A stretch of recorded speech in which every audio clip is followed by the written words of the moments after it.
ఇంత జరిగే కట్టే వదిలేరు అన్ని అన్న ముందుంటే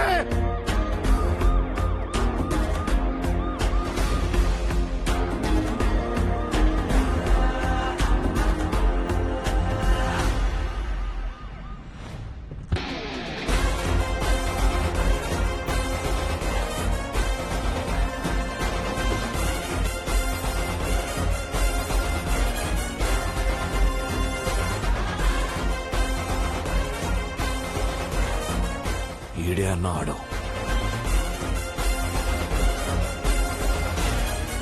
ఈడి కోసం మనం ఊరంతా ఎతుకుతుంటే ఈడేంట్రా మొత్తం వంశాన్ని వేసుకుని ఇట్టా ఊడిపడ్డాడు. సాంబశివా ఇది విచిత్రమైందిరా. ఏంటి మీరు నా కోసం వెతుకుతున్నారా? ఆడు ఈడు అంటే కుదరదు. We are from income tax department. ఇంకొద్ది సేపట్లో మీ ఇంట్లో రైట్ స్టార్ట్ అవబోతుంది. పైగా మేము అక్కడి నుంచి వచ్చే ముందే ఢిల్లీ ఆయాకర్ భవన్ లో మా పేర్లు అడ్రస్లు రిజిస్టర్ అయ్యాయి. మా ఒంటి మీద